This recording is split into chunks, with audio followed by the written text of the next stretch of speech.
Good afternoon, Amit. How are you? Good afternoon, my friend Roberto. How are you? Good. Amit, briefly talk about your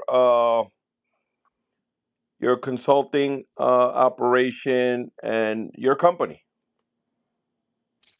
Thanks, Roberto. It was a pleasure to serve with you in city government all the years that we did. And today, after 17 years in federal, city, and state government, I run a consultancy here in New York called Public Progress Solutions. I launched it last year. We are a campaign strategy, fundraising, and public affairs consultancy. And we work with campaigns, PACs, nonprofits, and private clients. Last year, in partnership with the Democracy Alliance, we raised an unprecedented $11 million for Battleground New York, which was a brand new super PAC that was formed to win back all of the House seats that Democrats lost in 2022. And we were incredibly successful. We registered 25,000 voters, we knocked 820,000 doors, and ultimately won 5 out of the 6 seats that we contested, a bright spot in an otherwise dark election. Thank you, Amit. Thank you for sort of filling that in for me. Amit, let's get to what this conversation is really about. I wanted just to sort of for you to lay the groundwork about your campaign experience for the folks listening in. But are you surprised by the this morning's poll, the Emerson poll that shows Assemblymember Mamdani actually winning in the last round? And I want to hear your thoughts on the poll and what your thoughts are overall about the election. And are you surprised? I'll start by answering your question directly, and the short answer is no, I am not surprised. I'm not surprised today. If you had told me 3 months ago that there would be a poll the day before the election having Andrew Cuomo and Zoran Mamdani neck and neck and potentially having Zoran winning, I probably would have told you that I was surprised. But I think a couple of things have happened, right? First and foremost, Zoran is a candidate of just exceptional quality.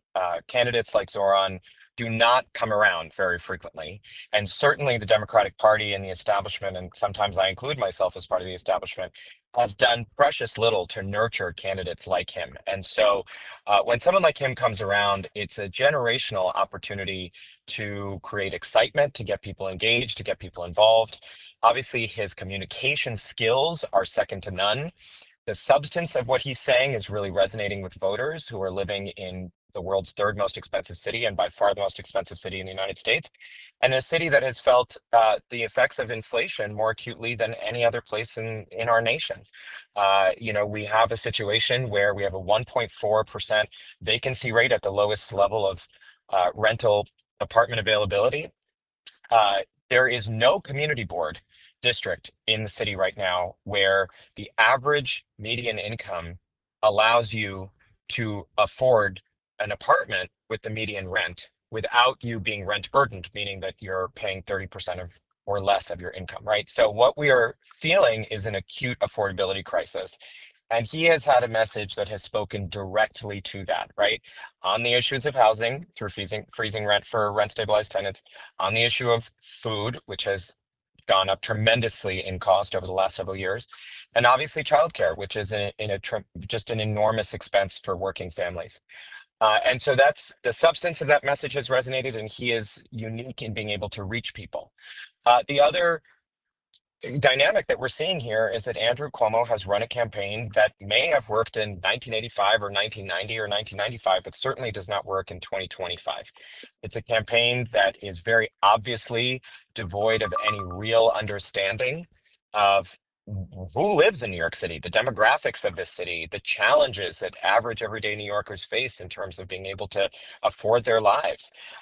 And also where how they feel let down by the Democratic Party in this moment where Trump is not just in office. You have a MAGA authoritarian right that's really trying to destroy our democracy. People are sad, people are angry, people are disturbed.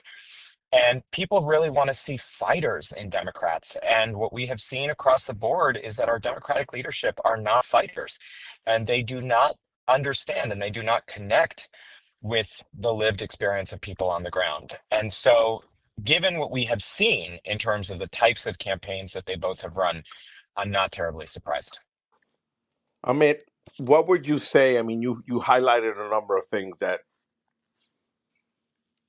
former Governor Cuomo hasn't done in terms of this campaign? What would you say at the end of the day would be the fait accompli if Zora Mandani pulls it out tomorrow? Is it the Well, look, IE? Is it the IE? Is it focusing on one thing? If you were to say this is Custer's last stand, right? What would that thing be? Look, as I've been saying to people over the last week, the $25 million dollars that Andrew Cuomo's PAC has been able to raise and spend, you could easily add a zero to the end of that figure, and that is available to him, right? The folks who are writing him checks have that type of money, and they are very motivated to try to defeat Zoran. And so it would not surprise me at all that we could see that 25 million figure double to 50 million or even more uh, as part of the general election fight. And that is definitely a big challenge for Zoran Mamdani and for the left in general. He's going to have to do a whole nother round of fundraising, which obviously he'll be able to do. I have no doubt that he will raise that money through the matching funds program overnight. The level of enthusiasm for him is through the roof, and people are incredibly motivated. But it's definitely going to be a slog. And I think when we're talking about the general, we have to remember that that's a very different electorate than the Democratic primary electorate in New York, right? We have a city that is incredibly diverse. The city is also politically much more diverse than people realize. There are huge pockets of conservative New Yorkers. The Republican Party has been on the rise in New York City in terms of the number of votes it can command. You also have a lot of registered Democrats who feel disaffected, whether they are on the left or whether they are in the center. Some people feel the party has moved too far to the left. Others feel that the party has absolutely nothing to offer them in terms of policy or vision. And so you have groups of voters, right? And this is very evident based on the 2024 general election results, where Kamala Harris got 2.6 million votes in New York City compared to Joe Biden's 3 million in 2020. And that was the result of a couple of different things. You have certain communities swinging a little bit to the right. You have certain communities swinging a lot of bit to the right. This is most pronounced amongst Asian and Latino voters. And then you also have what I call the shift to the couch. A perfect example of this is the Pakistani and Bangladeshi portions of Kensington and Ocean Parkway that saw 38 percentage point drop in turnout from 2020 to 2024. That is massive. Now, some people say that has to do with Gaza. Maybe there are some other reasons for it. But the electorate in New York City has shifted quite a bit. And so, in a general election where we are potentially at this moment looking at an Andrew Cuomo, and Eric Adams, a Zoran Mamdani, and a Curtis Sliwa. Wait, That take a that step back. Amit, take a step back. You're saying that obviously no matter what, this isn't going to be decided till November. Let's start there. Yeah, I mean, look, we don't know for a fact. Let's assume, for the sake of argument, that Andrew Cuomo wins the primary and Zoran Mamdani loses by a hair. It's We don't know for a fact whether or not Zoran is going to run in the general. I think certainly there are many of us who would hope that he will, but like I've already laid out, he faces some monumental odds, right? The amount money that can be unlocked for this general election is something that is an order of magnitude higher than what we've seen in the primary. And so there are some challenges there. But assuming he runs, Got it. either that's because he's won the Democratic primary or he's lost it by just a hair, I think you're looking as of this moment at a four-way general. Got it. Let's take a step back now, Amit. If you were to point out one thing that if the outcome is that Zora Mamdani wins the Democratic nomination, what would you say was the thing that Team Cuomo did that was just something that was, do you think that, right, that was the sort of uh, the straw that broke the camel's back in terms of campaigning, in terms of strategy? Is there something that particularly stands out that was a mistake? Something that you said, hey, the numbers are showing, right, that if you would have done more of this and less of that, and obviously he came in with high negatives. Let's start there, right? And everyone sort of said the same thing a while back, or a lot of pundits and people in our universe said, right now he's at his peak. The minute we start hitting him with or reminding people of what, right? Some of his whatever. Um, he's going to come down to some semblance of, right. There's going to be some. It's going to be a closer race than people think. Anything in particular, as you saw, is it his avoidance, right? And some people point that out, that him avoiding the press, him choosing not to participate in forums, him sort of creating an air of inevitability hurt him. What are your thoughts? Look, I think there are many critiques and observations you can give to the tactics that he has employed or not employed. And I can talk a little bit about that. But I think there's something much more fundamental, which is, and I've said this already, Andrew Cuomo attempted to run a mayoral primary as a Democrat in New York City in 2025 like it's 1995. What the campaign has made clear is that they have absolutely no basis of of a foundation of understanding who actually lives in the city, how the demographics of the city has shifted. Andrew Cuomo has not lived in the city in 35 years. And 35 years ago, in 1990, we had a population that was 7.3 million. Today is 8.5 million. That 8.5 million, in a lot of ways, looks very different than the 7.3 in 1990, right? In 1990, the largest overall ethnic supergroup were white folks, followed by black folks. Today, that is very different. It's white folks followed by Latinos, then followed by black folks, with Asian Americans on the rise. Asian Americans will soon constitute close to 20% of New York City's population. Within Asian Americans, you have a massively diverse set of communities that speak hundreds of different languages, that have hundreds of different ethnicities, that have all sorts of challenging politics, even between them, right? I mean, just take South Asians as an example. I mean, one of the world's most geopolitically volatile regions is South Asia because of the ongoing feud between India and Pakistan. These sorts of challenges didn't necessarily spill out into the streets of New York City, but they absolutely play a massive role in terms of how each of these communities approaches the electorate, and different issues.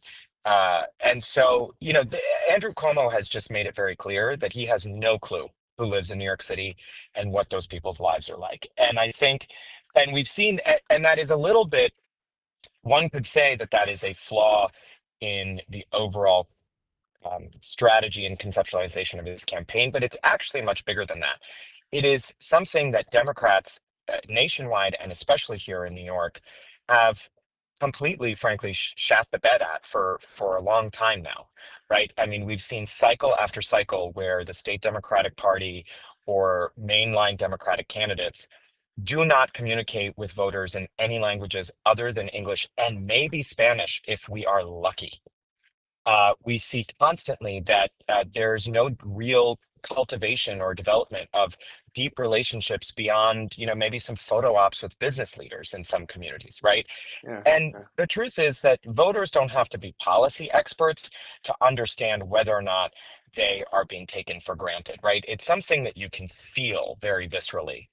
And that's the fatal flaw in his campaign, is that he has taken New Yorkers for granted. And so one could argue, whether or not it was smart for him to have his Rose Garden strategy and air of inevitability or do the press conferences and go to the forums. But on some level, none of that matters if you simply don't know who you're talking to. Amit, what does this all mean for current Mayor Adams? Is he still, the likelihood of getting reelected is still 0 or to 20% or whatever the numbers or polls are showing? Look, one thing I have learned over the course of my nearly 20 years in public service and politics is you really can't predict the future. If you are lucky, you'll know what happens tomorrow. And what this primary season has demonstrated time and again is that we have no idea what's happening tomorrow. Take Jessica Ramos's endorsement of Andrew Cuomo, for example. I'm not opining, not providing a personal opinion about what that means, but the fact of it is obviously pretty shocking to most of the world. And so, I don't know what Eric Adams' chances are. What I do know is that there is money to support him. And I think we can't underestimate the fact that the power of incumbency is helpful. I'm very curious to see what he does in the next several months in terms of pushing and pulling various levers of city government to accomplish what he thinks will help him politically.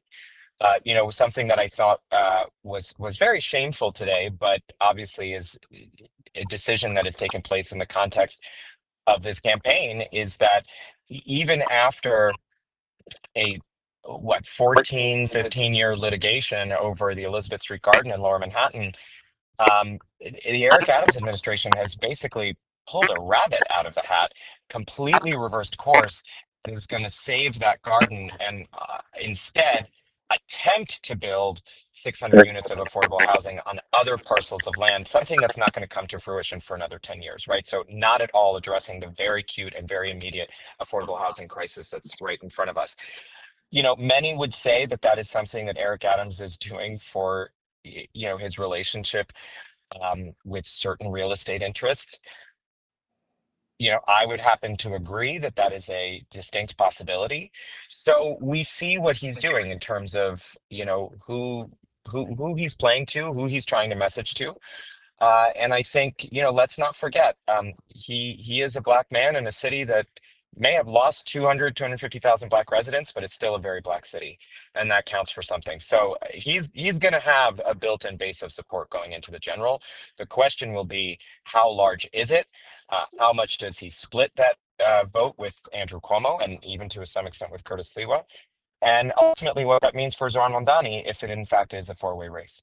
Amit, we got to nearing the 20-minute mark. I try not to go over 20, so we got to go up or down the area here. Bronxboro president's race, Salamanca or Gibson. You have to pick one. Who wins?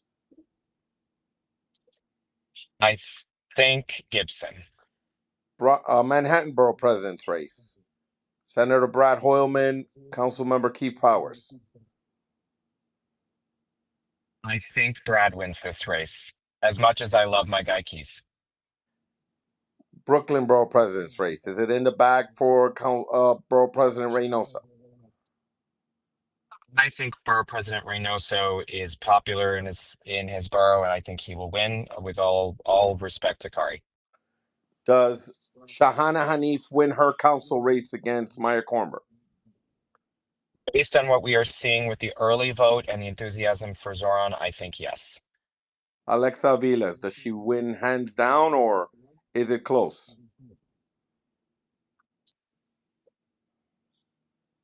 I don't know what the spread is going to be, but Alexa before she was a council member, she's a community leader that has been showing up for her community for decades.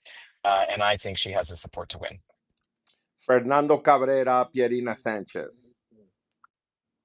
For me, this one's too close to call. No, you got to no. I mean, come on.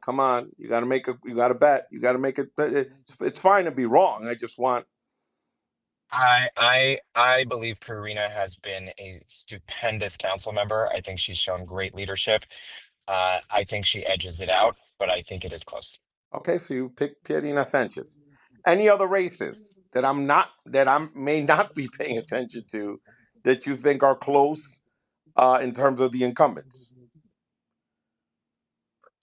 No, I think you covered it. Those are the top three, you would say.